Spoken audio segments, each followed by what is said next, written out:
Welcome. You're just in time. The fire's just getting going, and we're about to start on 5 great stories on today's episode of Cozy Horror with me, Dr. Plague. So, let's get rolling on another great batch of stories while we sit around and get toasty by the fire. This first story is a little out of season, but it's one of my favorites, and I hope it's one of yours.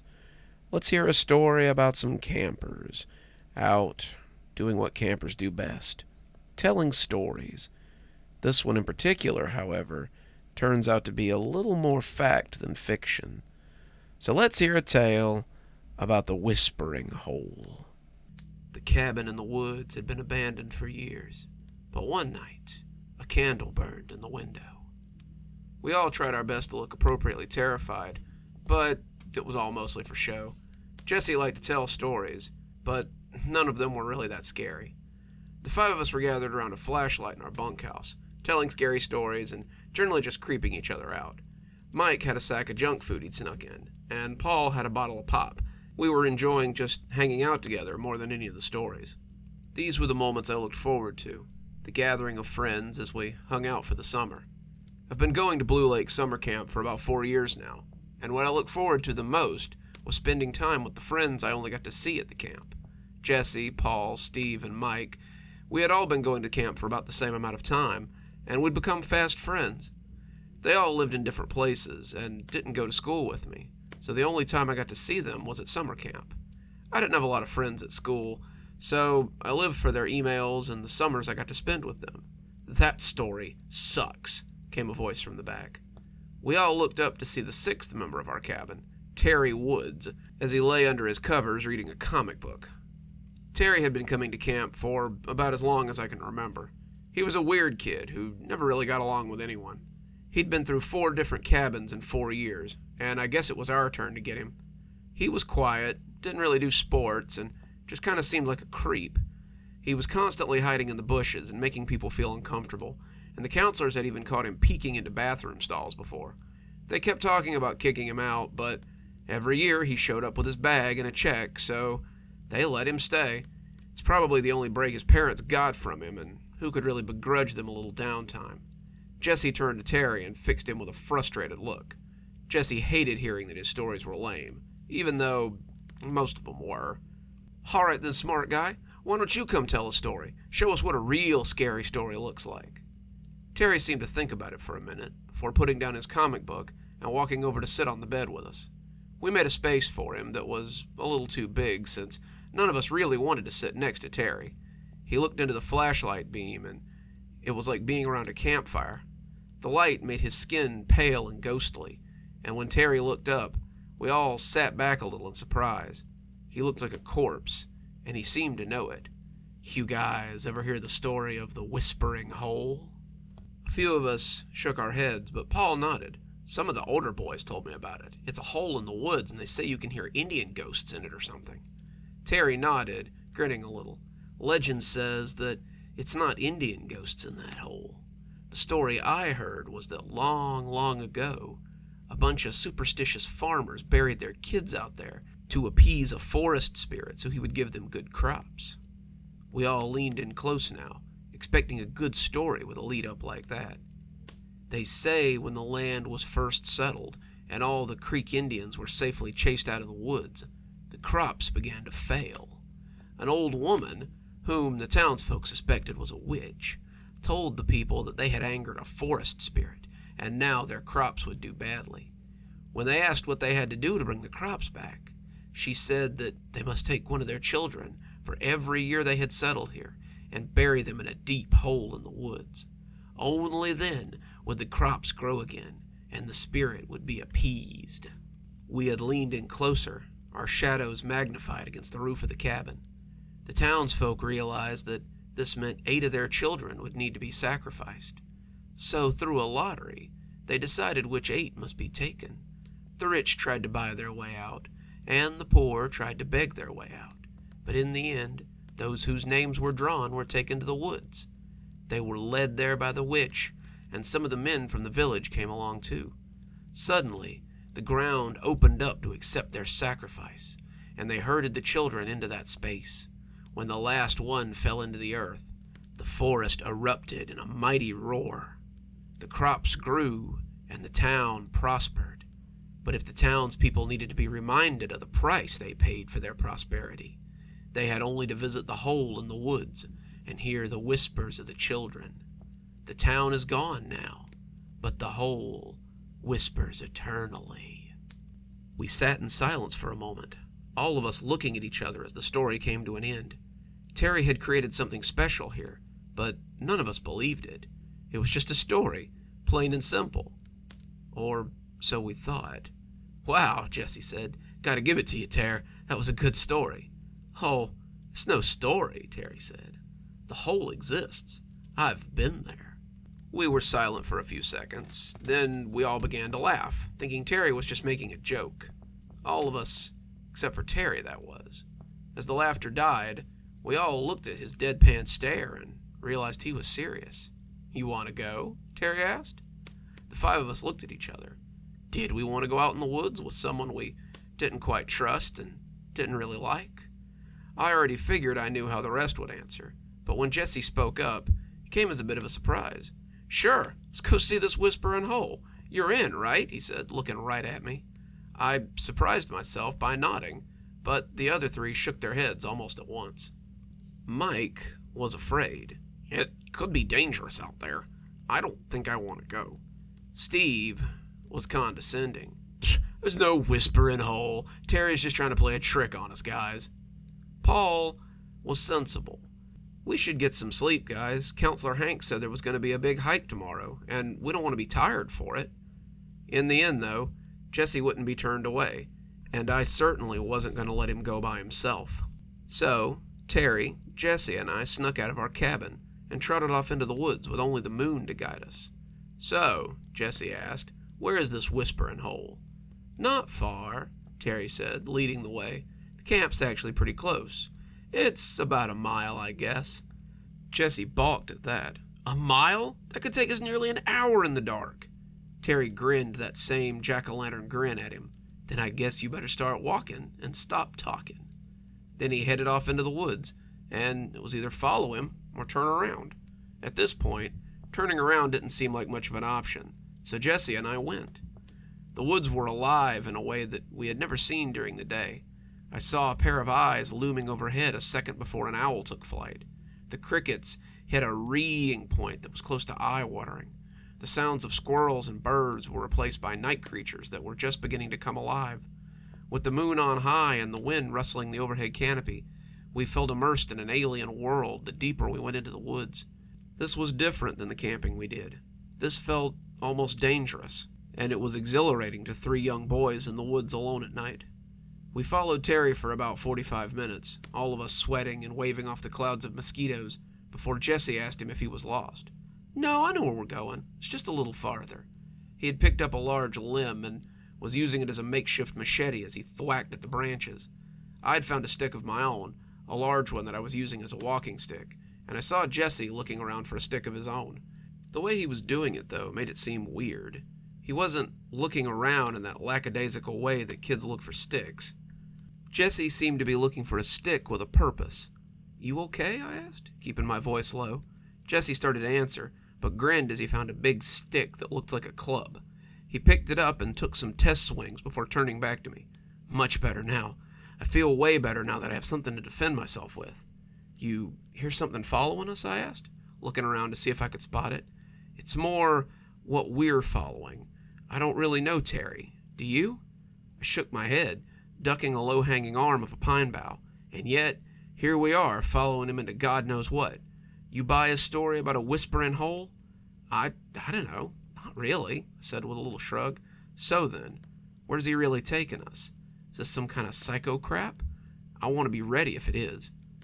I realized that I had done the same thing without thinking about it, and tested the end of my walking stick against the dirt. It was a sorry excuse for a walking cane, but I supposed it was better than nothing. Watching the back of our guide, I suddenly wondered if we could take Terry if it came to it. Terry was fat, but he was also bigger than either Jesse or I. I had seen him play soccer once, and he seemed slow and easily winded. If he got his hands on you, though, I wondered what might happen. He could probably hurt one of us really bad, and then it would be up to the other to either fight him off or run for help. At a mile, I didn't like the thought of having to run all the way back to camp, but I liked the idea of running while Terry stalked me through the woods even less. It didn't matter, though. Not really. Once we came to the hole, it was all irrelevant. The closer we got to our destination, the quieter it seemed to become in the forest. The sounds of night birds and insects softened at first, like sounds heard with the TV volume turned down. But the deeper we went, the more they seemed to become actually silent. We were soon walking through a silent forest, and it made my skin crawl. Forests aren't supposed to be like that, and the idea that something actually lay ahead made me break out in goosebumps. What could it be that had scared all the wildlife away?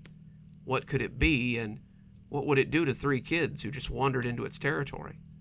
Terry suddenly stopped, declaring that we were there. He stepped past a little ring of trees, and we followed him. Terry had the stick balanced on his shoulder, but when we came into the open space, he pointed at the hole with the gnarled branch. "There it is, boys, the whispering hole, just like I promised." We turned to look, and I could see Jesse's fingers were white as he clutched his club. When we saw the hole, though, those fingers seemed to become boneless, and the stick spilled out of them. He stepped towards the hole like a drowning man paddling for a raft, and I felt equally as moved. The whispering hole wasn't a hole at all.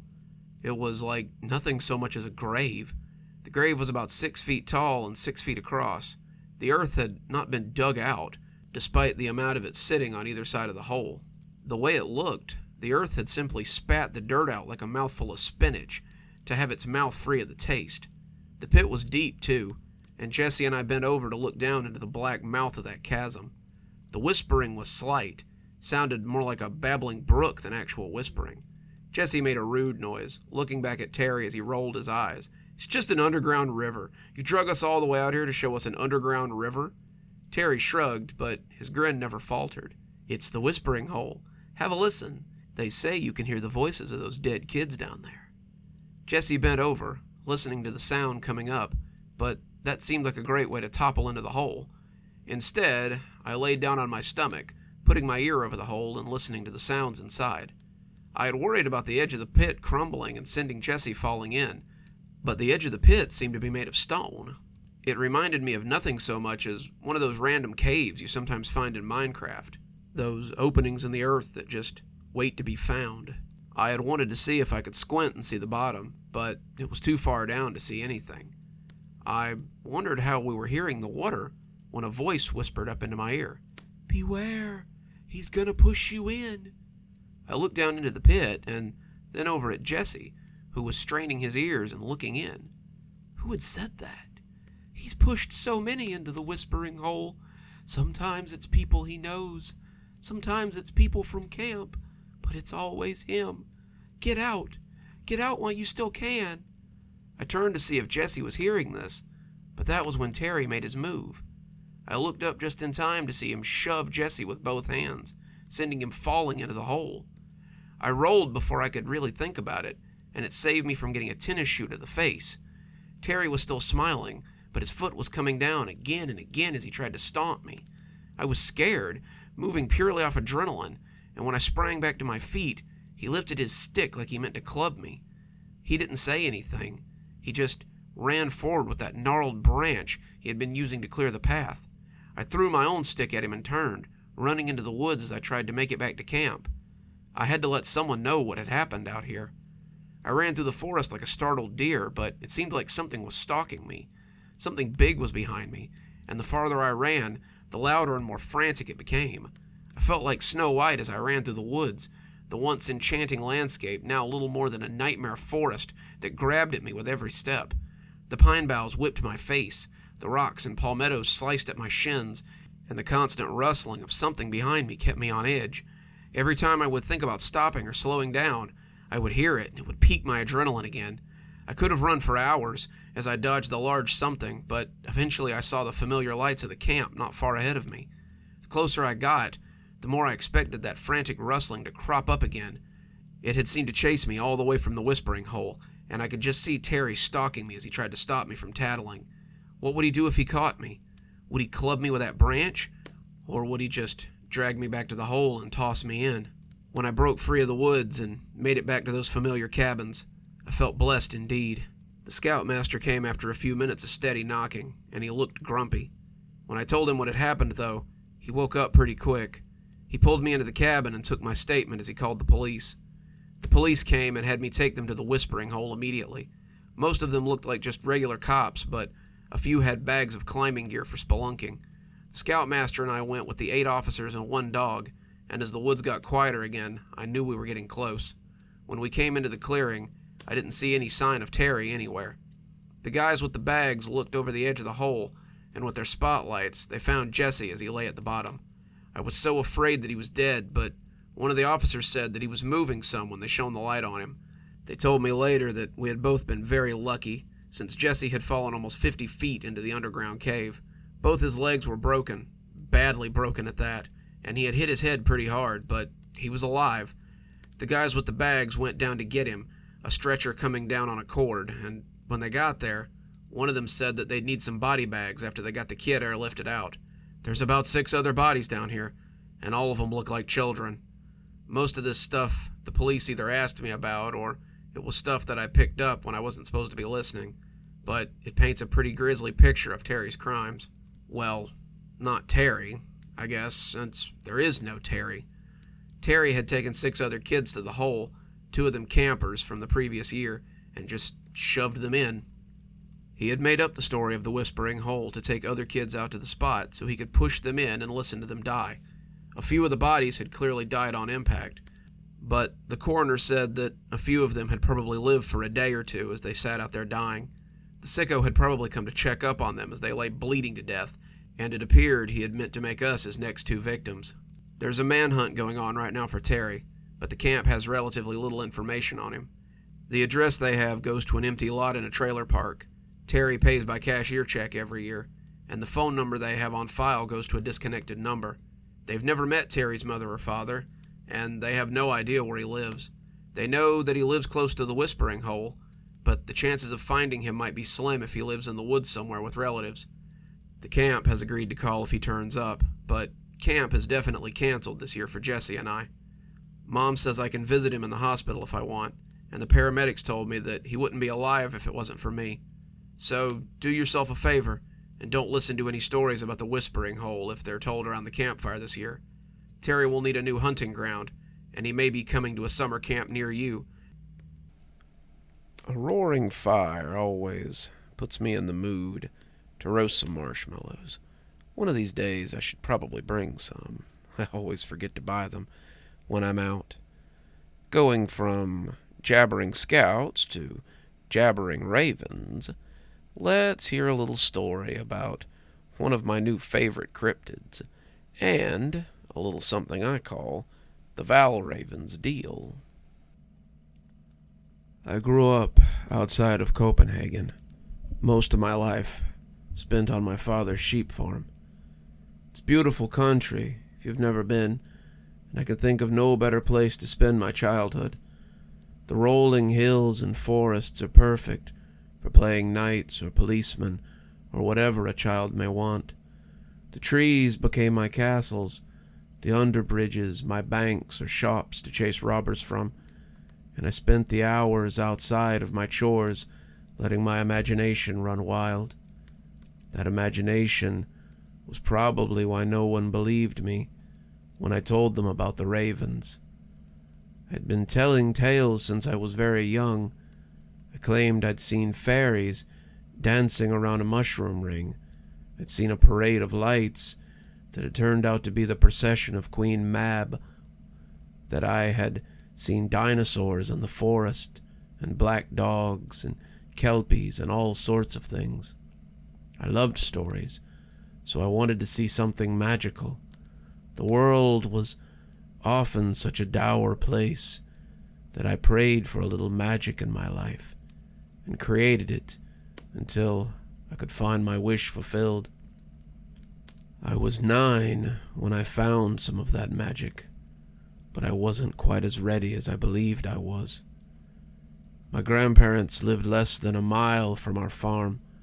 Their property was at the back end of ours, truth be told, and when my gran called and said She had just baked a bunch of cookies and was hoping I could come help her eat some of the extras.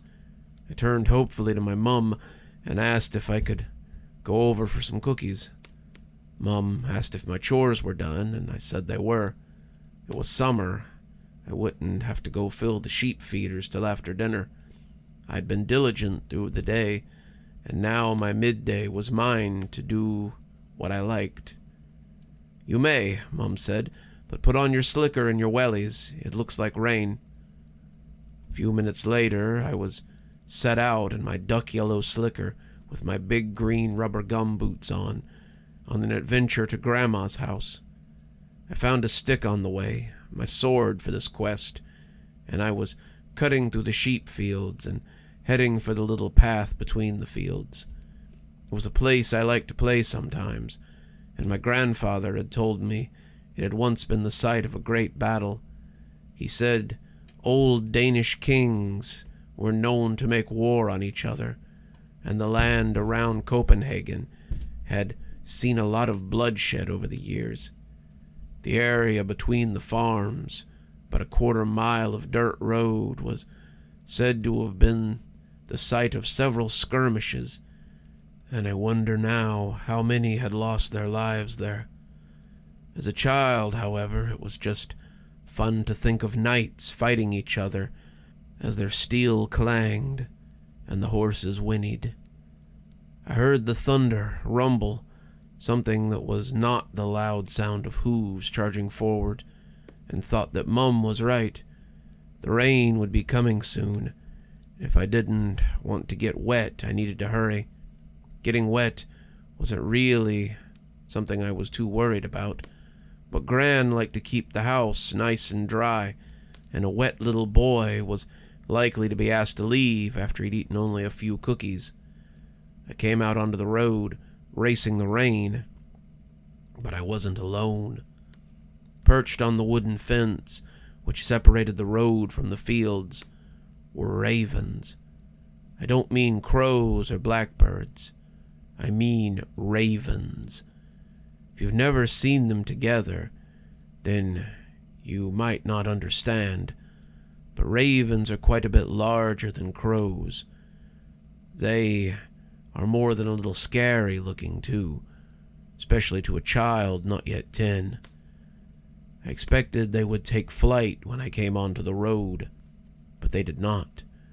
They sat looking at me like hateful old men watching a trespasser, and it was clear that they would not leave simply because I was there. They were proud birds, and this was their place, and it was I who was the interloper.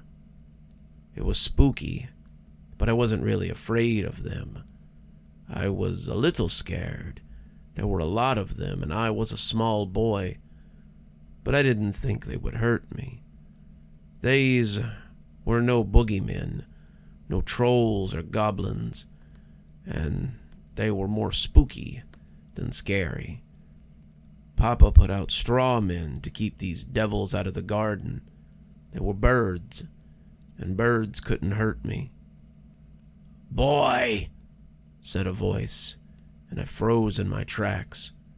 "Boy," it said again, and I looked around to see who had spoken. Was it one of the ravens? Ravens could speak. I'd heard that somewhere, and maybe these ravens had picked up a word or two. Mum said ravens were smart after all, so it wasn't that hard to imagine that it could be them talking. I kept walking, trying not to look at them as I went. They were just birds. They didn't want anything from me. Birds didn't talk to people. They just, "Boy, stop," the same croaky voice said. That drew me up short. The bird had told me to stop, so I had. I felt a chill run up my spine as I turned to look at the group of crows. A murder. It was a murder when it was crows. And I saw one that was different. His feathers were white. They weren't gray. They were snow white. His beak and legs were black, the color his feathers ought to be, but his eyes were the most frightening part of him. They were red, like a rat's eyes, and they stared at me with far too much intelligence. We just stood there for a while, staring at each other as the thunder built overhead, and I started to wonder if I had imagined the whole thing was still just a bird, so it had two words. What of it? Didn't mean it was different from the rest or anything. "Thank you, boy," it said, its speech perfectly understandable, if not a little raspy. "I was not sure you would stop for a moment. I have to ask a favor of you, but in return I will grant you any wish you desire." I looked around, expecting to see someone standing nearby throwing their voice, but it was just me and the ravens. The thunder rumbled again overhead, but the rain, coming on fast behind me, was the least of my concerns. Now I was more worried about the talking raven with the white feathers. I started to say, not sure how to answer. "Are you talking to me?" The raven appeared to chuckle, a clicking sound that the others picked up quickly. "Well, who else would I be talking to? You and I are the only ones talking out here, are we not?" I nodded, supposing that was so. "So I am here to offer you your heart's desire in exchange for a favor of my asking. Do you agree?" I started to nod. I was very close to just nodding before learning more, but Papa had always been very clear about blindly accepting things. Papa was a man who had worked to get where he was, and he always told me to be wary of deals that seemed too good to be true. Anyone who wants you to sign on the dotted line without letting you read the contract is trying to trick you out of something, and it's often something you wouldn't want to try to live without, he would say, and I remembered his words in the nick of time. "How is it that you can talk?" I asked, and the bird ruffled a little at the question. "Well, ravens are smart, everyone knows this, but I am a Val Raven, and I am smarter than any of my brethren. Do you know why?" I did know why, as it happened. Grandfather had told me about the Val Ravens, just as he had told me about the trolls and the gnomes and the other magical creatures that inhabit our old world. "Val Ravens are ravens that have eaten the flesh of a king," I said, and the bird seemed to smile as much as a beak could smile. "Very close, boy. Val Ravens have eaten the heart of a king. It was right here, actually, a very long time ago. Would you like to hear about it?" I nodded. "Very much. My grandfather told me this place had seen many battles." "Your grandfather is wise," the white bird said. "I was barely in my first year when I saw the pinions and banners waving. We were more interested in the men carrying them, however, my murder and I. In those days, when men with banners went somewhere, they were often bodies in the place where they stopped to do battle. Banners we were following that day. They did not do well, and we fell on them after the fighting was done and ate our fill. I found him then, the man with the shiny hat. I did not know he was a king, not then. I only knew that his hat had caught the light when the sun came out from behind a cloud, and it drew me to him. His armor was broken, and his blood was running free. Someone had pierced his heart with a lance, and I ate it happily. It was meat, and meat was good. But as I ate, I began to know things. I knew that the meat was a heart, and the hat was a crown, and the king was named Lenthal. His castle was far from here, in a place called Wales, and he would never go home again. Never again. I also knew something else. I knew I would never die until I gained what I needed. I would never truly live. That is why I need you, boy. You have what I need, and to get it, I am willing to make a deal with you. Whatever you desire shall be yours, but only if you agree to give me what I need. For the second time that day, I was prepared to agree. My family was not rich, though we were better than most, and there were things I needed, just like any child. A new bike, a box kite, a real sword, a horse, a stable of horses. I could have anything I wanted. The Valraven was magic. Grandfather had said so. But as I opened my mouth, I remembered something else Grandfather had told me. The Valraven is a smart but tricksy bird. It knows it can only be human if it gains what it most desires, he had said, puffing his pipe as he sat before the fire. And what does it most desire, Grandfather? I asked, scooting a little closer as I waited for him to tell. I expected it to be treasure or a magic book or true love or something from the usual stories, but it was much worse than that. My grandfather leaned back and looked me in the eye as he delivered the answer, and I realized now that it had been intended to scare me. Grandfather believed in the things he talked about, trolls and redcaps and Valraven, and he wanted me to be wary of them as well. After that night, I certainly was wary, and it surprises me now that it took me so long to remember that night as I sat before the fire, listening to the tales. A child's heart, he almost whispered, and as I stood there in the road, I heard that same whisper creep up my spine like a spider in the dead of night. Do we have a deal? The Valraven asked, but I was already backing away. I shouldn't have talked to it. I shouldn't have stopped. And as I began to run, I heard the Valraven quark angrily as the murder took flight.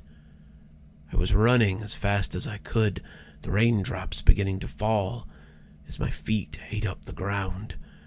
I could see the lane that would take me to my grandparents' house, but it looked miles long as the beat of wings sounded behind me. There were so many of them, a whole murder of them, and I fancied that my slicker rustled as they dove at me. The rain was falling hard now, the drops becoming a downpour, and I expected their talons to find me any minute. When the angry quark began to sound behind me, I looked back to see them flying drunkenly as the rain soaked them.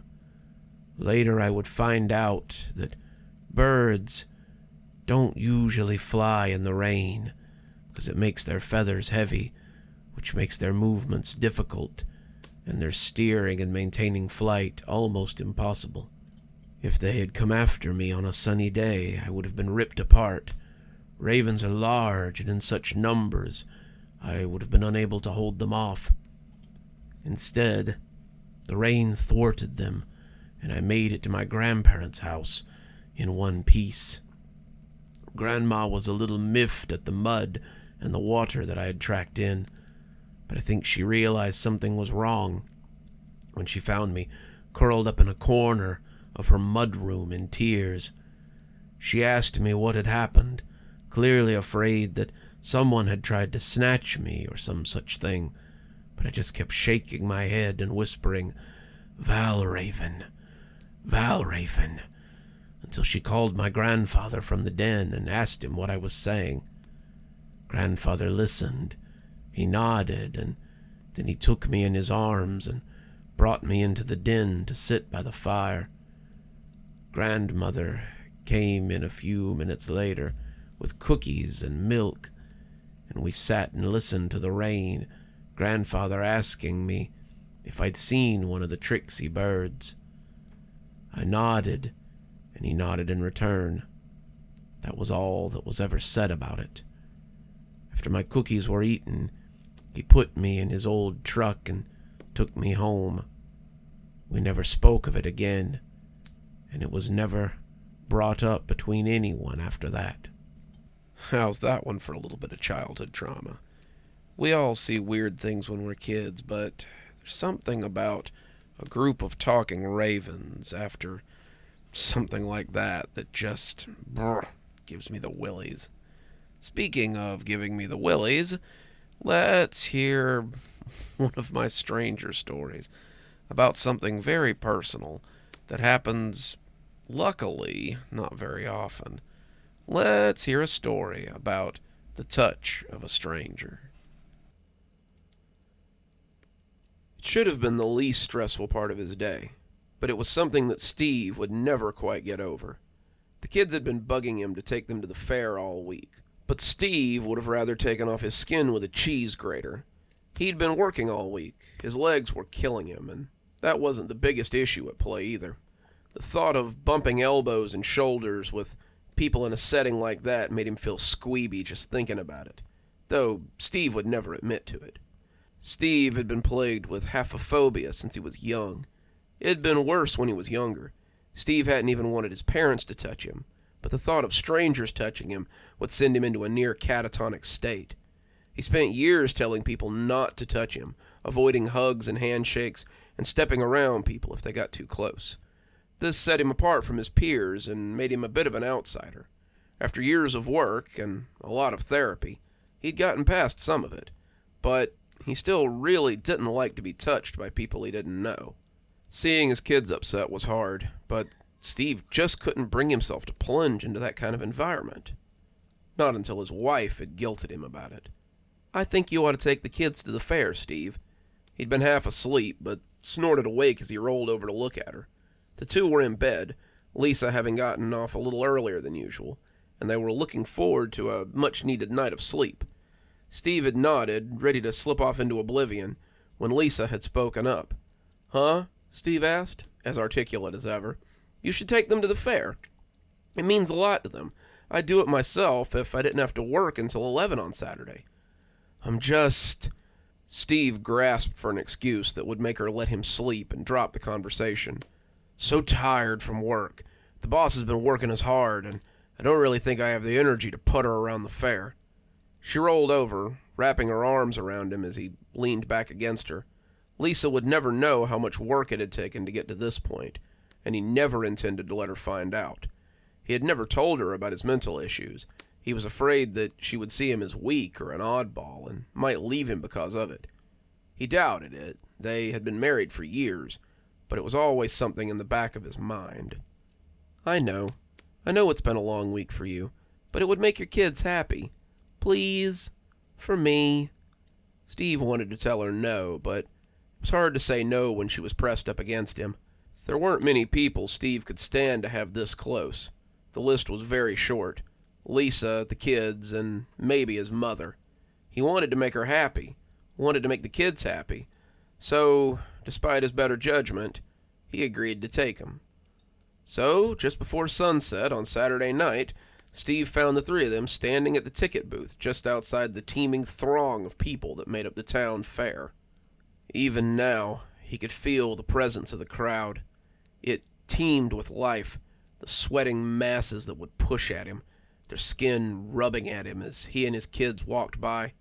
The odor was nauseating, even from here, and Steve could feel his skin crawl as he paid the ticket taker with shaky hands.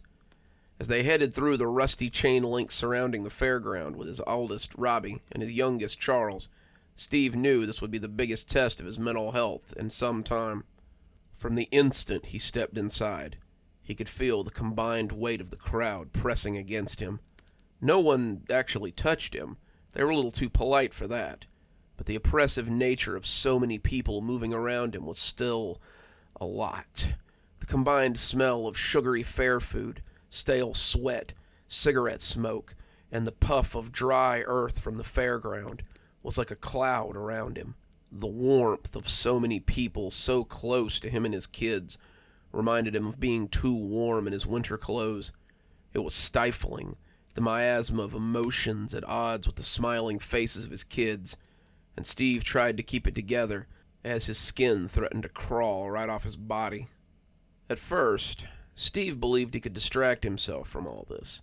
The food smelled good, but it was hard to keep it down with the combined smells of humanity wafting around him.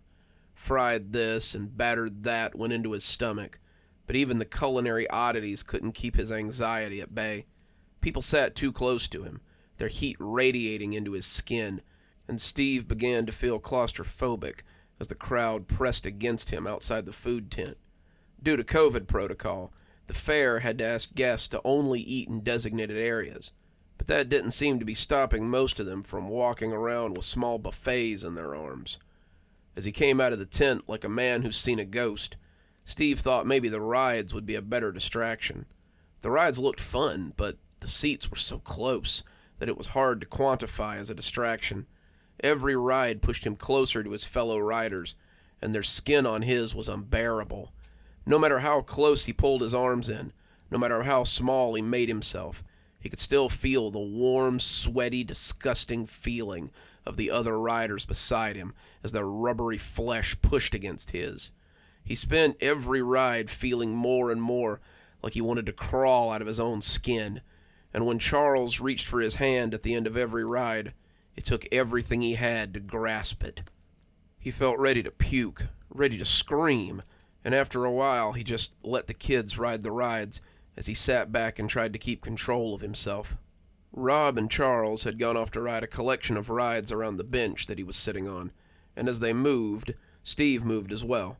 He was aware that they could get snatched pretty easily in this environment, but Rob was stocky for his age, and Steve hoped his size would dissuade anyone from messing with him or his little brother. As he sat on the metal bench, almost feeling the heat of every ass that had touched it before, he wanted to pull his knees up to his chest and feel the comfortable bump of his heart against his kneecaps. He hadn't done that since he was a kid, something that had driven his mother crazy, but he longed for that comfortable press now as the unnamed masses flooded around him. Steve would have never believed that there were so many people in this small town, but it appeared they were all on display tonight. The crowd was thick as they wove up the asphalt path, and Steve felt for his inhaler before realizing it was also something he hadn't used since high school. As the hyperventilation threatened to overtake him, a new player joined the game in the form of a loud groan in his guts. Steve wasn't sure if it had been the deep-fried Oreos or the batter-fried Twinkies, but they had put his stomach in an uproar. He could feel his guts bubbling, the rides clearly doing more harm than good in that respect. He made eye contact with Rob, cutting his eyes to the porta-potty and nodding his head towards it. Rob seemed to struggle with the implications for a moment, eyes darting between his dad and the little plastic shit box, before he finally put the pieces together and gave his dad a thumbs up. Steve was off the bench like a shot, his guts feeling like they were full of eels, and he locked the door as it clattered shut behind him. As he let his jeans hit the floor of the filthy bathroom, Steve felt a wave of calm roll through him. That might sound strange, feeling at ease in a disgusting toilet, but as his backside hit the plastic seat and the sound of the fair buzzed softly outside the rough walls, Steve found that the isolation was what he'd been seeking. Here it was just him and his thoughts, and he breathed a sigh of relief for the first time that night. As he did his business, he felt a sense of ease take the place of the anxiety he had felt for the last few hours.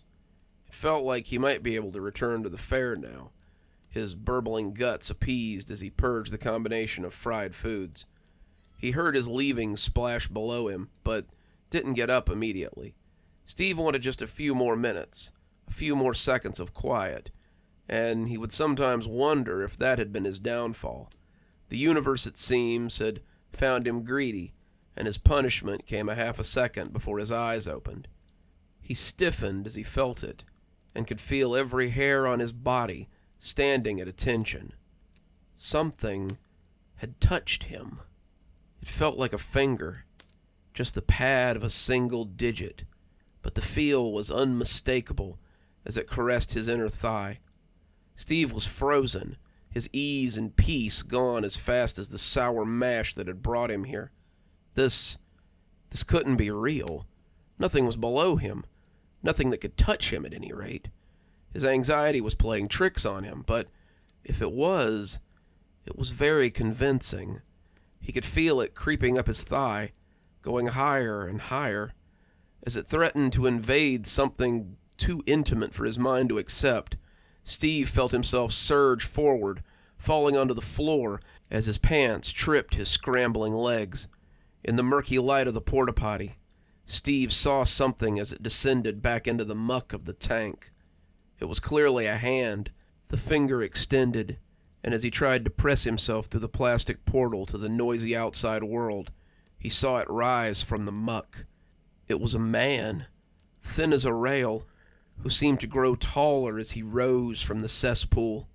His arms were cartoonishly long, their length dripping with noxious sludge. As he smiled, Steve saw teeth that looked too big for a normal mouth. The crap fell off him with thick plops, a sound that would haunt his dreams for years to come, and when he leaned down to loom over him, Steve felt sure that he would simply unhinge his jaw and swallow him up. Then he slid back into the repulsive stew like a reverse jack-in-the-box, and Steve felt the door open to release him into the barely lighted world. When Steve came scrambling out of the stall, his pants still around his ankles, he was screaming for help. There's something in there. There's something in the tank," he yelled, people gathering as he tried to get his pants up again. The police may have taken their time, but the fair workers had already quartered off the toilet. People watched the door, not wanting to let anyone get out, and the crowd that surrounded Steve was very supportive. He was sitting on the same bench he had run from, a blanket around him as he tried to ignore the well-meaning strangers who tried to comfort him. He told the crowd what had happened, blushing at the details as he relived them, and the police arrived about the same time the pumper truck did. His son sat beside him, comforting him as he sat shaking, and he was glad for the firmness of their hands this time. An officer took his statement as the men with the hose set to work. They were using a small pumper hose, not wanting to accidentally suck up whoever might be in there, and Steve couldn't help but watch the hose jiggle and jounce as they emptied the tank. The officers had just finished taking his statement, telling Steve they would get the guy, when the truck driver came up and spoke in a low voice to the officer. The officer rolled his eyes and nodded, flipping the notebook closed as he started to go. "Wait," Steve stammered, aren't you going to arrest the guy?" "Tank's empty, sir. There's no one in there." But, Steve started, his anxiety rising again. That's impossible. I saw it. I saw it with my own eyes." "Be that as it may, tank's empty, sir. It's a crime to misuse law enforcement, sir. I'd suggest you let me get back to work." As they left, so too left the crowd, many of them now whispering darkly as Steve and his sons were left sitting on the bench. They had left then, the fair mostly over by this point, but it seemed the mistrust came with them. If you didn't want to take us, you should have just said so instead of doing something like that." They'd been driving home when Rob said it, and when Steve looked in the rearview mirror, his son appeared on the verge of rage tears. "I didn't make it up," Steve said, wanting to take offense of his son's tone, but understanding his embarrassment. "I know what I saw." Charles was silent, his embarrassment harder for his 6-year-old mind to put into words, but Rob seemed to have a pretty good grasp on his anger. "Yeah, right," he said, looking out the window sullenly. The drive home seemed to take forever, but it still wasn't long enough for Steve to find a rebuttal. His sons piled out when they got home, and Steve could only watch as they went inside and slammed the door behind them. He wanted to be angry. He wanted to rail against his oldest for the way he'd talked to him, but as the anxiety and the shame built up inside him, all he could do was lean his head against the steering wheel and sob silently into the unyielding rubber. He felt violated, doubly so after the judging whispers of the crowd, and he knew the shame wouldn't wash off in the shower. The isolation he felt now brought none of the comfort it had earlier, and as Steve tried to make sense of what he felt, he knew it wouldn't make any difference. He just sat in the driveway, crying into his steering wheel, his impotence almost worse than the fear of being touched. The stranger who had touched him tonight would remain a stranger, and that fact was the worst part of all to Steve. Whew, gotta get a few more logs for the fire at this rate. It's getting chilly out there, and a well-built-up fire is always nice to have around. Let's move on to a subject that's a little closer to home for me. After a writer passes, sometimes their stories pass too, but sometimes a writer's desire to continue creating can last beyond the grave. So, if you listen hard, you too might hear the tapping of the keys. My dad died nearly 2 years ago, and we just buried him today. He was a writer, though you've probably never heard of him. He was known in small circles, celebrated by the community where he lived, but his books will likely never grace the shelves of Barnes & Nobles. I say that like it's a fact, but that may not be the case anymore. Dad, much like one of those painters from the 1800s, became infinitely more famous in his death than he ever was in life. People who wouldn't return his calls, wouldn't even think of publishing his work, now come to see him from miles away. This probably seems strange, given that I just told you that he's dead, so let me start at the beginning. Dad died as he lived, at his keyboard. He's been writing the same book for as long as I can remember. It's a massive 7 or 8 volume series. In one of my earliest memories, I can remember toddling into his office and looking up at him as he smiled down at me, his fingers never leaving the keyboard as he plinked away. Dad wrote other things for magazines or freelance work, but the books were his magnum opus. He would tell anyone who would listen, usually interested friends of mine who were aspiring writers themselves, how the book would be the greatest work once it was done. He had envisioned 10 books in all, detailing the hero's journey of his main character as he attempted to find his father's murderer across several continents, meeting people and finding clues along the way. I've heard him talk about that book almost every day since I was old enough to understand what he was talking about, but I couldn't tell you much about them. He never let anybody read them. He was so protective of them. I don't know more than a dozen people who were aware of its existence at all. That being said, he was always in his study when he had time, tapping away at the keys and refining his manuscript for the day that it would be picked up by an editor. I was the one who found him, and it will haunt me for the rest of my life. I was getting ready for college, packing up my things, moving out, and I came to see if he would help me move some furniture onto the truck. He'd been in his office all day, and I kind of thought maybe he was mad at me. I know he didn't want me to leave. He was sad to see me go, but he had to understand that I had to go to college. I had a full-ride scholarship. I'd be a fool not to use it, and living on campus would give me access to resources I wouldn't have at home. It seemed like the best choice to move out, and I couldn't believe he couldn't see that. So when I stuck my head in and asked him, I was surprised when he didn't turn around. That only seemed to cement in my head the idea that he was mad at me. He had his back to the door, as he always did, fingers tapping away, and when he didn't say anything, I just stood there and looked at the back of his head for a moment. He had a bald spot forming, the hair receding away from the center, and I thought it was a little sad to watch my dad aging in such an obvious way. I asked him again, his fingers never slowing, but when he didn't say anything, I just went downstairs and managed to manhandle the desk into the U-Haul by myself. I decided I wouldn't bother him if he wanted to act like this. He would fold when it came time for me to leave, apologizing for acting like this, and we would have a hug before I drove off into the sunset. Around lunchtime, I looked at my now empty room and realized I was finished packing. Mom was at work at the post office, and I had planned to swing in and say bye on my way out of town. We had said our goodbyes that morning, with a lot of tears and hugging over breakfast, and Dad was the only one I still needed to say goodbye to. So I went upstairs again, saying I needed to leave and wondering if he'd give me a hug. His fingers just kept tapping away uninterrupted. "Come on, Dad," I said, stepping inside as he continued to ignore me. "I know you're bummed about this, but it's time for me to get out of here and make my own way. It's not like I'll never see you again. I'll be here for Thanksgiving. That's less than..." But when I put my hand on his shoulder, I noticed how cold it was. Dad had been up here for 3 days writing, and Mom said she didn't think he'd come to bed in all that time. That wasn't uncommon for Dad. He would hyperfixate on a project, or revisions for days at a time. His office was towards the back of the house on the second floor, so without foot traffic or noise, he could lose himself for days as he worked. He usually came down for food after everyone was asleep, but I couldn't remember hearing him stumble around lately. I turned him towards me, his hands moving comically in front of him as he swung away from the desk, and as he came away, he began to scream as if someone was stabbing him.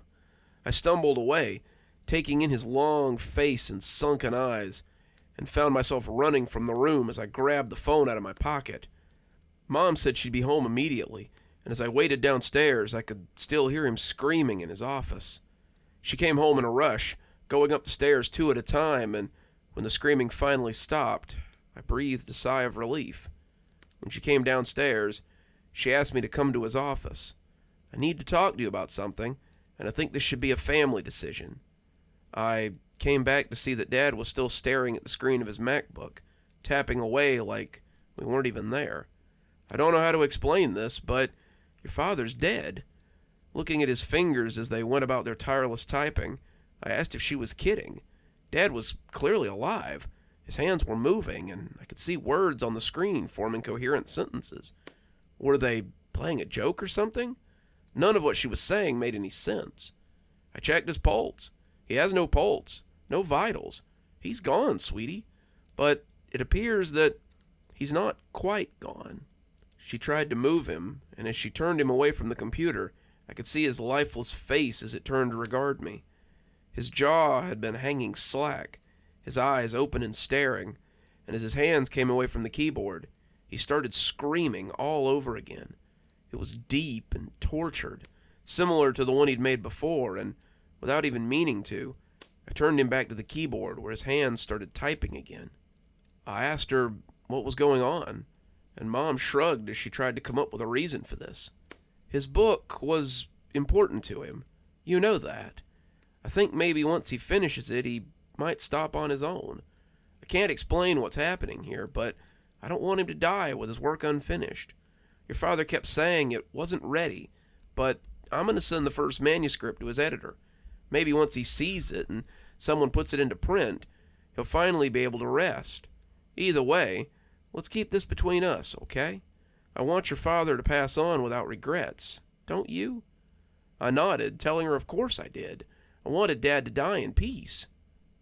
"Then do him this last favor, and don't tell anyone what you've seen here. Promise?" I really didn't know how to feel about this, but I told her I wouldn't tell anyone, and she thanked me as she hugged me goodbye. I left in my U-Haul, unsure how to feel about the situation, but I kept the secret. I didn't come home for the next year. I came home for Thanksgiving, as promised, but the whole thing felt uncomfortable. Mom and I sat downstairs eating, her curious about how school was going, and me filling her in on my studies. As I ate turkey and tried to have a normal conversation over stuffing, all I could focus on was the tap-tap-tapping from upstairs. Mom had closed the door to Dad's office, something that I could never remember happening at any time in my life. But despite her best efforts, the tapping was still audible. There was a smell from the room at the end of the hall, and I was worried about her living in a house with a decomposing body. She said he hadn't decomposed much, but I think she might have been trying to spare my feelings. Worse than the smell, though, was the tapping. It never stopped. It sounded too loud to be from whole fingers. Despite this, Mom was in pretty good spirits. She said that Dad's first book was being edited, and his publicist thought it was likely to be ready for shelves by next year. He couldn't believe my dad had been keeping this gem to himself for so long. And I think that's when I really realized how few people Dad had shared his book with. She said the initial payment on the book had allowed her to pay some overdue bills, and she would send him the second book sometime next year. If I release them slowly, it won't seem so odd when he finishes, and I let them know that he's passed. I asked if his writing had slowed at all, and she said that he was typing all day and night. He never rests, and I've had to start sleeping in my noise-canceling headphones. The sound takes some getting used to, but I think I can put it out of my mind. I had meant to stay the week, but I ended up making excuses and leaving the day after Thanksgiving. The sound of the keys as they clicked away was becoming too much for me to handle. After that, I made excuses not to come home. I told Mom I had a paper due during Christmas and stayed on campus over the holiday. I took extra classes so I didn't have to come home on the semesters that I'd be able to take a break from. I still called her on the phone, but her conversations became shorter and shorter as time went on. The longer I was on the line with her, the more pervasive the clicking became, and it felt like I could hear it over the phone no matter where she was. Mom's mental state began to deteriorate as well. She'd sent the second book to his publicist, and he'd fast-tracked it after the first one had done so well. She deflected any sort of interviews or phone calls for Dad, telling them how shy and anxious he was. But people really seemed to want to pick his brain about the direction of the books, and they were becoming harder and harder to put off. She didn't sound like her usual self either. It was clear that she wasn't sleeping. She said the clicking was getting louder and louder the longer it went on. I tried to do some soundproofing on the office, but it never seems to help. I can't stand to be in there for very long.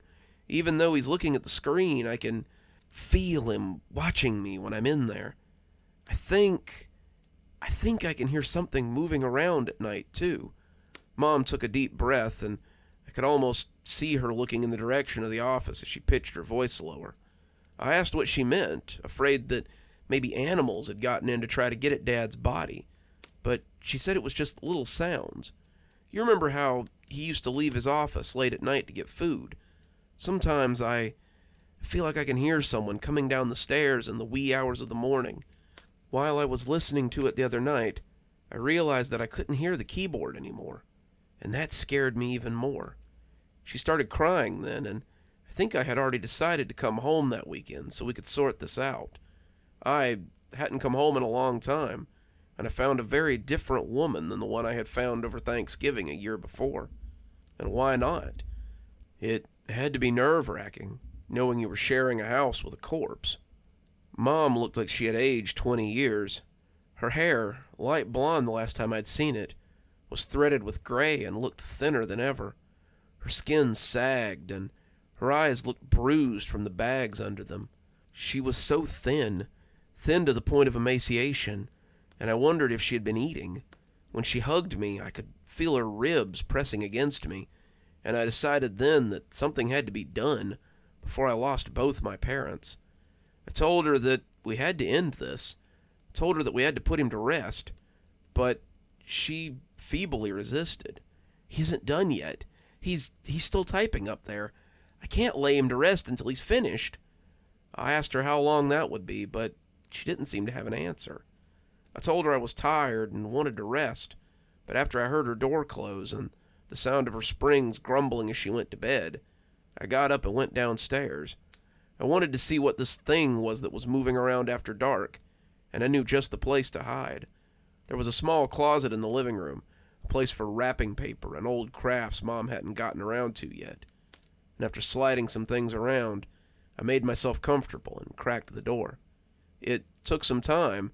I wished I had some coffee to keep me from dozing in the small, warm place.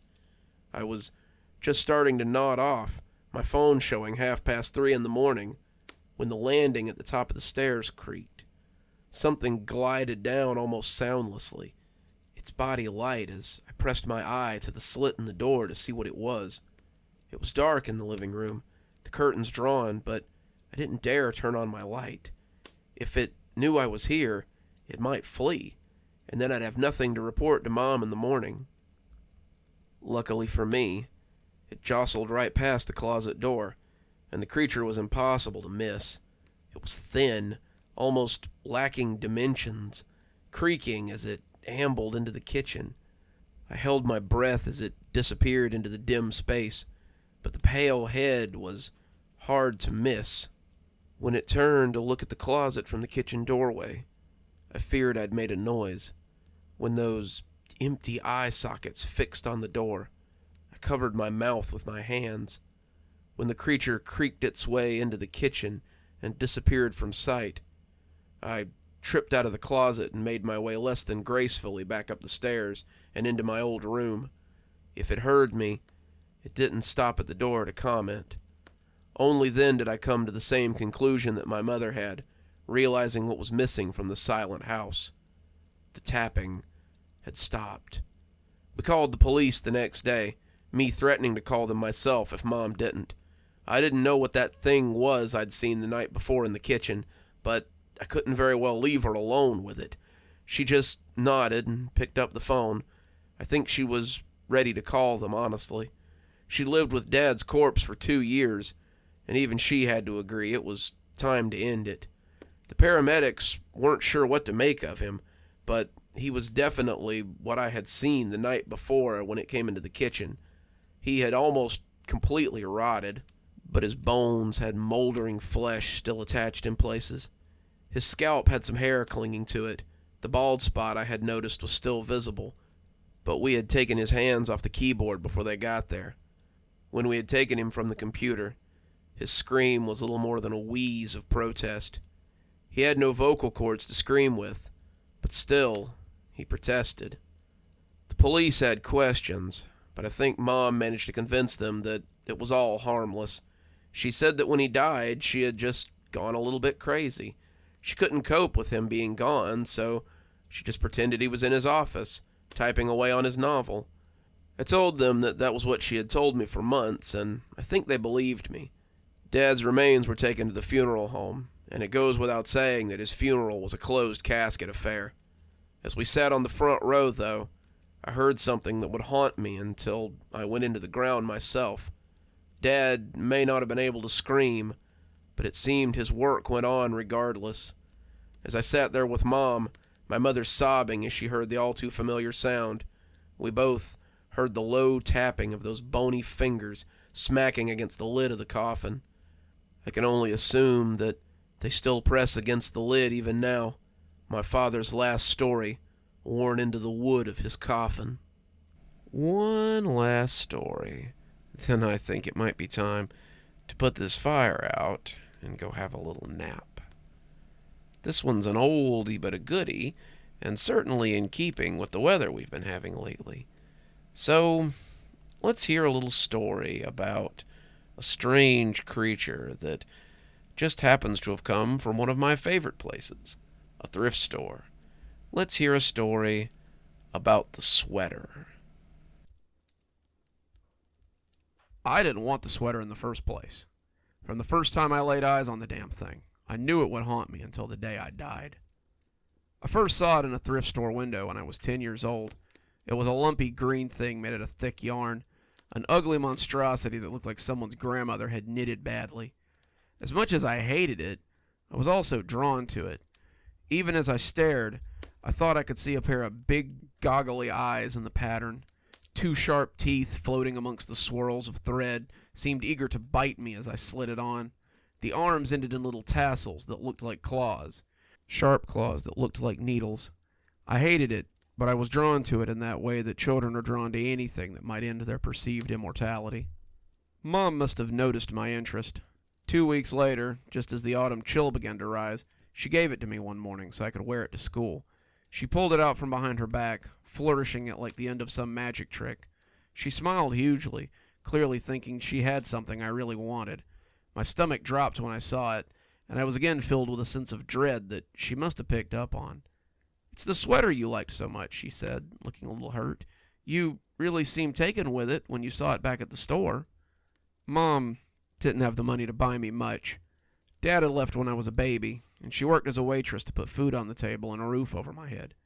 We didn't have a lot of money for presents, and I could tell that however much this sweater had cost was too much for me to act anything but grateful. I pulled it on, not really wanting it on my skin, but pretending it was the most beautiful thing I'd ever seen.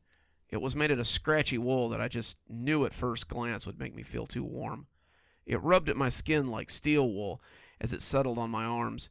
It just felt wrong as it sat against my smooth skin, and I immediately wanted to take it off. It felt like there were bugs in it. As I walked to the door, I couldn't help but wonder if maybe roaches or earwigs had gotten into the fabric. She walked me to the bus stop, all the while smiling at me as I pretended the sweater wasn't the worst thing I'd ever worn. As the bus pulled away from the curve, I yanked it off and stuffed it in my backpack. My friend Mark looked at me strangely. "New sweater?" "Mom found it for me, but it's just about the most uncomfortable sweater ever." "I thought it looked kind of cool," Mark said. "Like Slimer from the Ghostbusters." The movies were pretty popular around this time, and I had to admit that it did look pretty ghoulish. The pattern on the front, big teeth and bug eyes, did make it look a little like the green ghost from the movie, and we talked about it all the way to school. I forgot all about the sweater until I got home that afternoon. I found it crumpled at the bottom of my backpack when I got started on my homework. I took it out and laid it over my desk chair. As I sat to do my homework, though, it began to itch at me. I took it and tossed it in a chair by the closet door instead, getting back to work.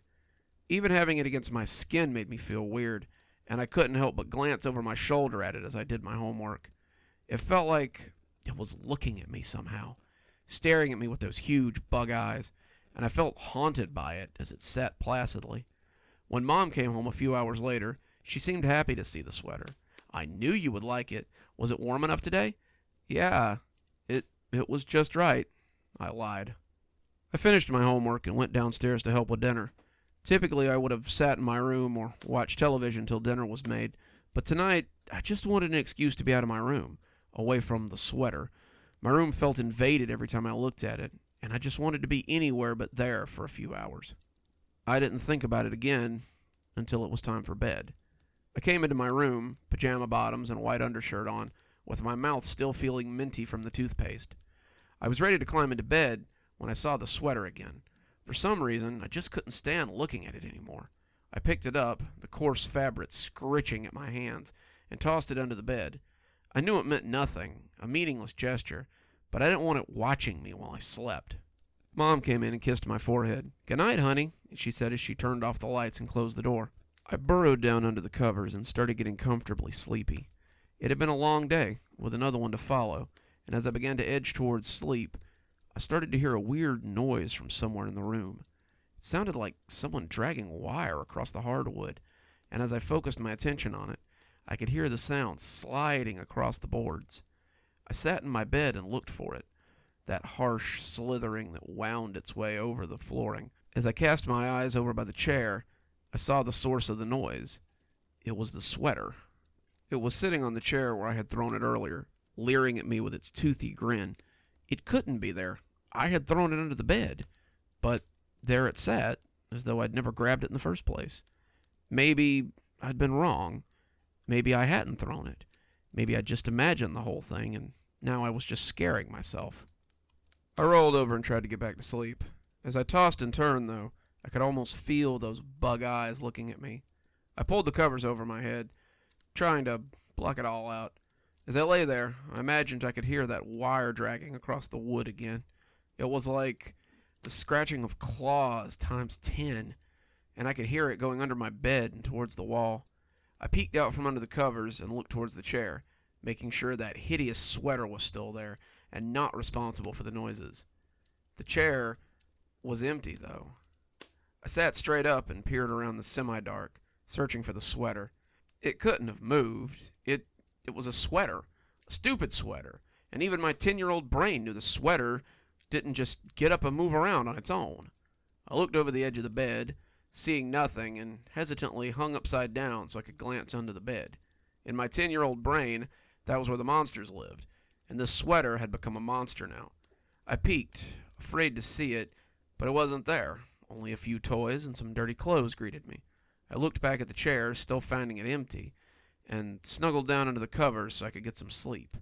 I awoke in the morning to a terrible pain in my arm.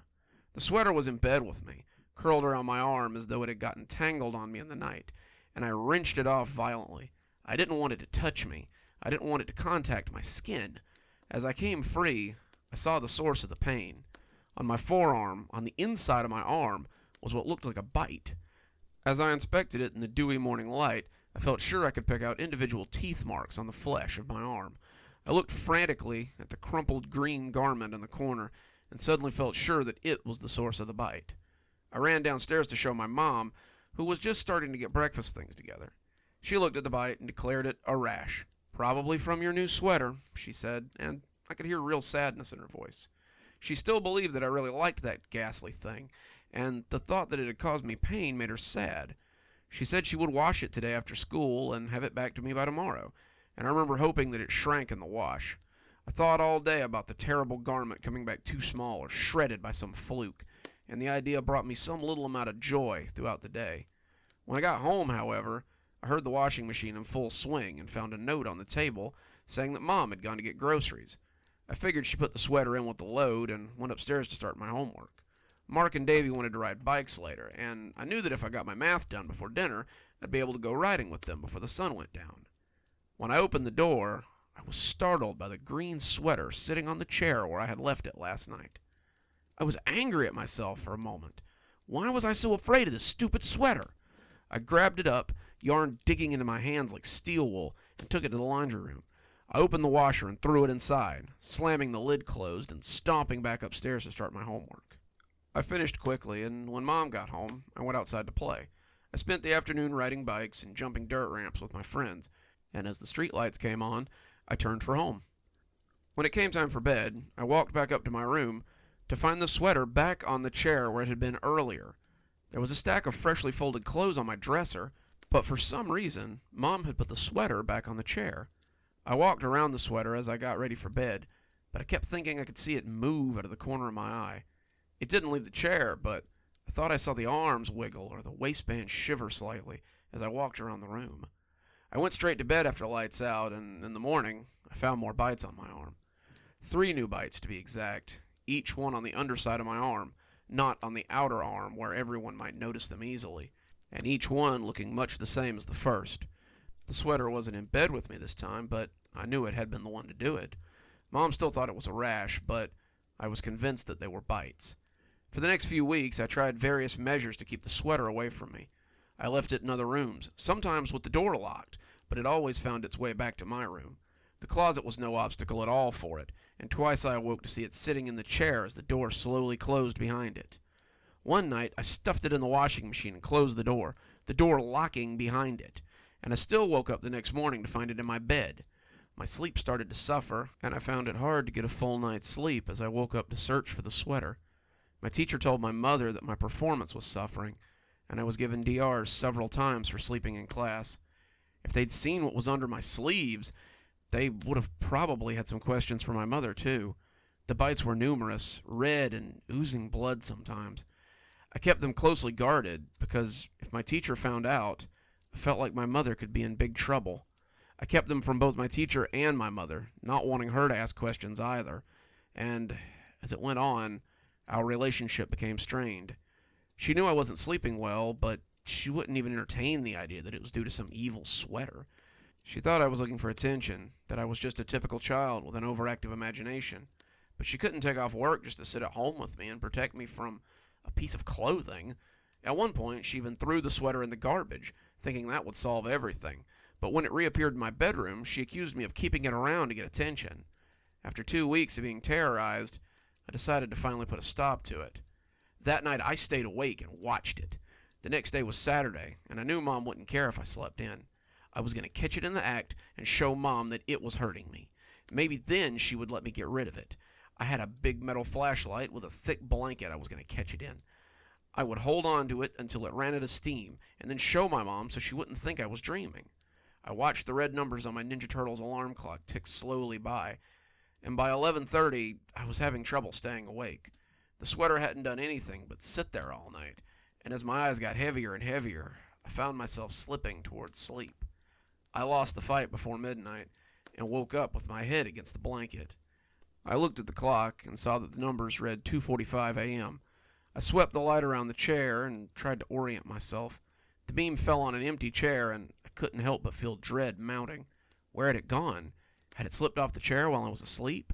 As I searched for it in the beam of light, though, I heard a familiar sound of wire scraping against the wood behind me. I turned the beam onto my headboard, and there was the sweater.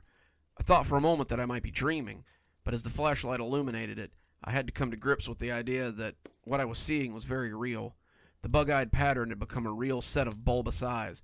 The green body was a voluminous mass of fibers and filaments, and the teeth had become large and snapping. It was perched on my headboard, clearly startled by the sudden intrusion of light. It emitted a loud, otherworldly scream as it leapt at my face, and I swung the flashlight without thinking. It smacked into it with a soft woof sound, and I watched it fall to the floor next to the closet. The beam fell on it again, and it scrambled across the floor as it frantically crawled for the bed. I sat on the bed and listened as it rustled beneath the box spring. I had glimpsed its true form now. I had seen the wicked teeth that had left marks on my arm, and I was not about to let it sink them into me again. I jumped out of bed, flipping on the lights, and scooped up the sweater as I headed down the hall. The hall closet was stuffed with old tubs for storage. As I wrenched open the door, I found what I was looking for on the second shelf. Mom had an old popcorn tin, the kind you give people for Christmas when you're not sure what else to give them. As I reached for it, I felt the sweater shriek and scramble towards me. It knew what I meant to do, and it knew that it would be stuck if I did. I grabbed it before it could latch onto me and stuffed it down into the metal guts of the tin. I was going to trap it in here for good, a good long time, and there wasn't a thing that it could do about it. In the light, it was just an ordinary sweater. I made use of this knowledge and stuffed it into the tin. I heard it thrashing around in the tin and held the lid closed as I looked around for duct tape or something else to keep the lid closed. A few layers of tape over the lid, and I felt confident that it wouldn't be able to escape. I stacked a few boxes on top of it for good measure and left it thrashing at the bottom of the closet. As I went to sleep, I could still hear it beating feebly at its prison walls. The noise was like a lullaby for my tired soul. I'd like to say that this is the end of the ordeal, but this story is actually my reason for writing it all. It's been 25 years since that night, and I had all but forgotten about it. I had put it off as the overactive imagination of a child, just like my mother had, until I came home from work today. After college, I moved several states away, taking a job as an architect for a big firm in Chicago. That's where I met Emily, and now we have a child of our own, my daughter Carrie. My mother loves her granddaughter and comes to see her whenever she can, but most of the time, my mother's presence is felt through her packages. Cookies, toys, anything to make my daughter smile. And when I got home today, I found one of those packages open on the kitchen table. The box was empty, but there was a note inside addressed to Carrie. "Hi, Carrie. Grandma was cleaning out the attic and found something she thought you might like. It was your dad's when he was your age, and he used to make up all sorts of strange stories about it. It looked so lonely when I found it. I thought you might have more use for it than me in the Windy City. Love you, Grandma." As I looked at the note, my blood ran cold. What had my mother found tucked away in the attic? I walked out of the kitchen and into the living room, catching sight of my daughter as she lay on the living room floor. She was coloring something in her binder, using her crayons to fill in whatever picture she had just drawn. At that moment, though, my focus was on the familiar green sweater she was wearing. The yarn was a little faded, but the bug eyes still stared at me, and the teeth smiled with that delirious mirth. As I stared, it seemed to say, "Hello, old friend. Thought you'd gotten rid of me, huh? But here I am. Time for our game to start again." Carrie turned around and smiled at me, springing up and wrapping her arms around me in a big hug. I had to stop myself from shuddering as the sweater touched me, and she stepped back a little so I could see when she was done. She did a little twirl so I could take in the whole thing, and it didn't seem to repulse her the way it had always repulsed me. "Isn't it great, Daddy? Grandma sent me this cool new sweater. I love it. It's so soft, and it's so warm." I didn't know what to say. I just nodded dumbly and walked back into the kitchen to fix myself a drink. After the second drink, I began to calm down a little, and I started writing this after my hands stopped shaking. I don't have a clue what to do. How do you tell your daughter that she's wearing something that tormented you for 2 weeks? How do you convey to her that something she loves is evil? What do I do when the bites start appearing? How do I rid myself once and for all of this evil sweater. And just like that, our stories are at an end for another day. But don't be sad. We'll be back again very soon with more stories and more great times here on Cozy Horror. Till then, this is Dr. Plague wishing you a wonderful day and a spooky evening.